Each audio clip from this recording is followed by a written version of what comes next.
Cipher case کی سزا سنا دی گئی ہے. اس سزا پر بھی طرح طرح کے تبصرے ہو رہے ہیں, خاص طور پہ سوشل میڈیا پر. کیسے دیکھ رہے ہیں بطور قانون دان اس سزا کو؟ صحیح ہے, ٹھیک ہے؟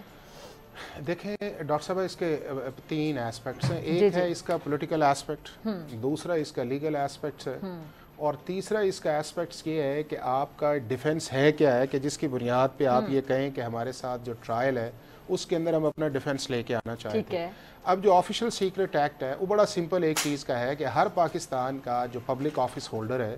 یا پاکستان کا جو آفیشل ہے وہ انڈر دا لیگل آبلیگیشن ہے آفیشل سیکرٹ ایکٹ کے کہ وہ کوئی ایسی چیز جو اس کے پاس یا اس کے علم میں لائی جائے اس کو ڈسکلوز نہ کرے. اور یہ امیونٹی جو ہے نہ کسی پرائم منسٹر کے پاس ہے, نہ کسی چیف ایگزیکٹو کے پاس ہے, نہ ہیڈ آف اسٹیٹ کے پاس ہے, نہ پریزیڈنٹ کے پاس ہے, نہ گورنرز کے پاس ہے, نہ ہی کسی پبلک آفیشلز کے پاس ہے, چاہے وہ سیولینز ہے یا ملٹری ہے. اگر وہ اس کا ڈسکلوجر کرتا ہے تو اس کے اوپر سیکشن 5 لگے گا, اور اگر اس کو ڈسیمینیٹ کرتا ہے, یعنی کہ ایک ڈسکلوجر یہ ہے کہ میں نے آپ سے چیز شیئر کر دی, اور دوسرا یہ ہے کہ میں نیچے جا کے تو 10 لوگوں کو دکھاؤں کہ یہ چیز ہے, تو اس کے اوپر سیکشن 9 لگے گا. اچھا, ابھی آج تو سزا سے پہلے جج نے یہ بھی پوچھا آخری سوال کہ سائفر کہاں ہے, تو جواب سننے میں پتا چلا کہ جواب یہ کہ مجھے نہیں معلوم کہ کدھر ہے. وہی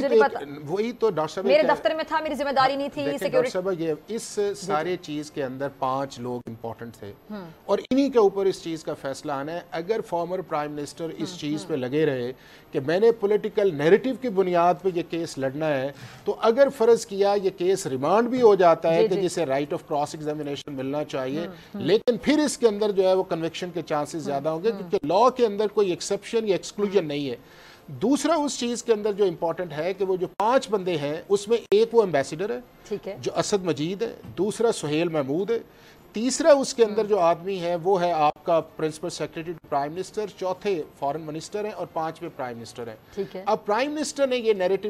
کیا اس چیز کے اندر کہ جی ایک ملک جو ہے, پہلے انہوں نے ملک کا نام نہیں لیا, کہ ایک ایسا خط آیا ہے کہ جس خط کے اندر دھمکی بھی ہے اور سازش بھی ہے کہ ہم رجیم چینج کر دیں گے ورنہ جو ہے. اب وہ چیز یہ تھی کہ جس شخص اس میٹنگ میں موجود تھا اور جس نے وہ سائفر لکھا, وہ پہلی دفعہ آ کے جب اس کو بلایا جاتا ہے انویسٹیگیشن کے اندر یا کورٹ آف لا کے اندر, تو وہ آ کے یہ کہتا ہے کہ اس پورے سائفر کے اندر نہ کانسپریسی تھی,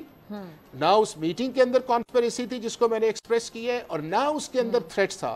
اگر یہ دونوں چیزیں مس کر دی جائیں تو پھر اس کا مطلب یہ ہے کہ اگر دونوں چیز نکال دی جائیں تو وہ جو پولیٹیکل نیریٹو وہ تو پھر آپ کا آگے نہیں بڑھ سکے گا.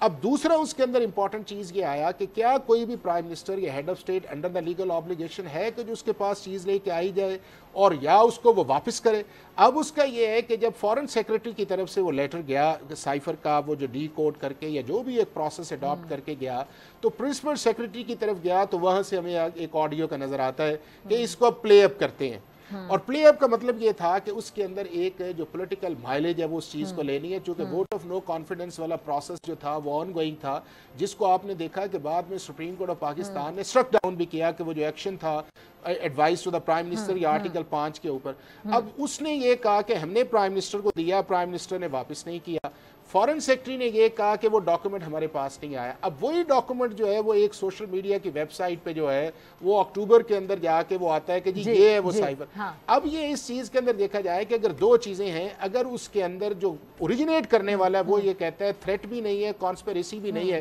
تو اس کا مطلب یہ ہے کہ پرائم منسٹر کا جو سٹینس تھا وہ پریزمپٹیو سٹینس تھا, اور پریزمپٹیو سٹینس جو ہے اس کے لیے پولیٹیکل مائلیج تو لی جا سکتی ہے, لیکن یہ کہنا کہ جی میں انڈر دا لیگل آبلیگیشن تھا, میں اس کو ڈسکلوز کرو, بات بنتی نہیں ہے. دوسرا اس چیز کے اندر یہ ہے کہ ٹرائل کے اندر جا کے جو کراس ایگزامینیشن والی بات تھی, یہ جو کہنا کہ ہم نے پروف کرنا, بھی پروف تو انہوں نے کرنا تھا پروسیکیوشن نے. آپ سمپل کہہ دیتے کہ جی سیکشن 5 اور 9 کے ہم نے وائلیشنز نہیں کی ہے, یہ کوئی سائفر نہیں تھا, یہ کوئی اور کاغذ تھا. اب پرابلم یہ آ رہی تھی کہ چونکہ پولیٹیکل نیریٹو ایک لے لیا تھا, اب اس نیریٹو کی بجائے اگر ٹرائل کے اندر یہ ڈیفنس لیا جاتا کہ جی ہمیں تو پتہ ہی نہیں ہے, تو لوگوں نے کہنا تھا دیکھیں جی یعنی انا کا مسئلہ بنا لیتے ہیں, صرف وہ وجہ, لیکن انتہائی سینسٹیو ایشو. دیکھیں نا اسی کا تو ایشو ہے. دیکھیں نا کہ اب آپ دیکھیں کہ ہوا کیا ہے, پاکستان کا جو فارن آفس ہے یا پاکستان کے جتنے آفیسز ہیں, اب ان کی credibility in terms of information ختم. اب دنیا کا ہر ملک جو ہے وہ سینسٹائز ہے کہ پاکستان سے بات کیا کریں. ایون یہ ہے کہ اب آپ کے ہیڈ آف اسٹیٹ سے لوگ بات کرنے سے کترائیں گے, یار پتہ نہیں کل کو جا کے یہ جلسوں میں جو بات کرنی ہے شروع کر دے.